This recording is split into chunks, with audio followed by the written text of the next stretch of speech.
இறைமாட்சியில அடுத்தாப்புல நாம பார்க்கக்கூடிய குறள் என்னன்னா, இந்த 387 387வது குறள் என்ன சொல்றதுன்னா,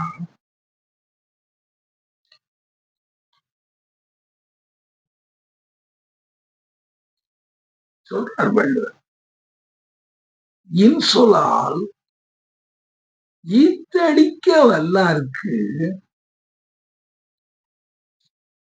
வராரு. இந்த பெரியவர் தான் வந்திருக்காரு. சரியா, ரைட்டியா, பாப்பியா, அது என்ன ஏதுன்னு நான் கேட்கிறேன். கேட்டு உங்களுக்கு கண்டிப்பா அதை இது பண்ணிடும். எந்த இடத்துல இருக்கு அவர் நீங்க பக்கத்துலன்னா நீங்களே போயிட்டு வந்தாருன்னா, இல்லைன்னா உங்க ஆளை அனுப்பி பார்க்கலாம் அப்படின்னு சொல்லி நீங்க சொல்ல, அந்த ஆள் அன்னைக்கு இந்த பேசுறது டிவியில அவங்க இந்த கான்வர்சேஷன் நடக்கும்போது அவங்க எடுத்து காமிக்காங்க. காமிக்கும் போது அந்த ஆள் பேசுற பேச்சு நமக்கே வெறுப்பா இருக்கு. அவனுக்கு அவன் இவ்வளவுக்கு ஒரு ஆக்டர். அவன் அந்த ஆக்டருக்கு அவன் எப்பவுமே ஒரு முரணனாவே நடிச்சு பழகுனதுனால அவன் அவனுக்கு இன்சொல் பேச தெரியல. ஆனா திருவள்ளுவர் என்ன சொல்றாருன்னா, இன்சொலால் ஈத்து அழித்து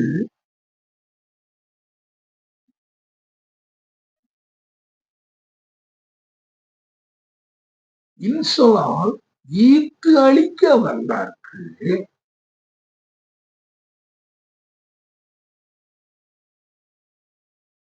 தன் சொலால் தான் கண்டனைத்து இவ்வுலகு. சொன்னார். அப்படிப்பட்ட ஒரு அரசு அதிகாரத்துல உள்ளவங்க இன்சொலால் ஈர்த்து அழிக்க, நீ அப்படிப்பட்ட ஒரு ஒரு நல்லவன், ஒரு வல்லமையானவன், நீ ஒரு வல்லவன் அப்படின்னு சொல்லும்போது ஈர்த்து அழிக்க வல்லார்க்கு, அது அந்த ஒரு வல்லமை இருந்தாதான் உனக்கெல்லாம் அந்த தன்மை வரும். அப்படிப்பட்டவனாக நீ இருந்தீன்னா வல்லார்க்கு தன் சொல்லால் தான் கண்டனைத்து, நீ என்ன விரும்புறியோ அதன் பிறகான இந்த உலகம் இருக்கும் அப்படிங்கிற தன் சொல்லால் நான் அதை சொல்ற பிரகாரம் தன்னுடைய சொல் பிரகாரம் தான் கண்டனைத்து இவ்வுலகு நாம எப்படிப்பட்ட ஒரு உலகம் இருக்கணும், மக்கள் எப்படி இருக்கணும் அப்படின்னு நினைக்கிற மாதிரி அந்த உலகம் அப்படி அமையும். நீ அப்படிப்பட்ட வல்லமை உடையவனாக இருந்தீங்கன்னா இந்த உலகம் அப்படி நீ சொன்னது அப்படியே நடக்கும். நீ இன்சொலால் ஈர்த்து அழிக்க, நீ நல்ல ஒரு இன்சொல்லை நீ உபயோகித்து நீ மக்களுக்கு ஈர்த்து அழித்து அவங்களுக்கு எல்லா காரியங்களும் நீ செய்யும் பொழுது இந்த உலகம் நீ எப்படிப்பட்ட உலகத்தை காண வேண்டும் என்று நினைத்தாயோ அப்படிப்பட்ட உலகம் தான் கண்டனைத்து உலகம் அப்படி ஒரு உலகமா. இப்ப இந்த ஆள் ஒருத்தன் ஒரு ஆக்டர் பேசினான்னு சொன்னாலே அது நாம பார்க்க வேண்டிய உலகம் இல்லை, பார்க்க கூடாத உலகம். ஆனா இன்னொரு இடத்துல ஒருத்தன் அவன் அதை பேசி அது பண்ணான்னா உலகத்துல நிறைய அதே மாதிரி காரியங்கள் நடக்கும். நீ எது நினைச்சியோ அந்த இது உலகத்துல நடக்கும். நீ தன் சொல்லால்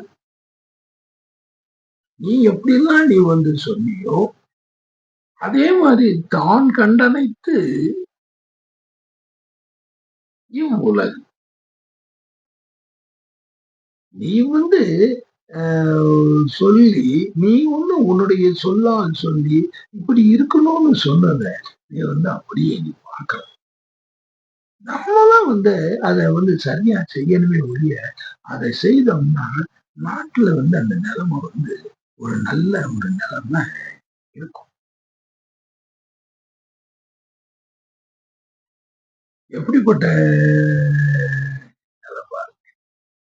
எல்லாமே ஒரு தனி மனிதன், ஒரு மன்னன் அல்லது ஒரு எம்எல்ஏ, அது ஒரு எம்பி, இப்படிப்பட்டவர்கள் எல்லாம் இத வந்து இந்த பொதுமக்களிடத்துல எப்படி நடந்து கொள்ள வேண்டும் அப்படிங்கிறது வந்து திருவள்ளுவர் இப்படி வந்து நடக்கணும்யா.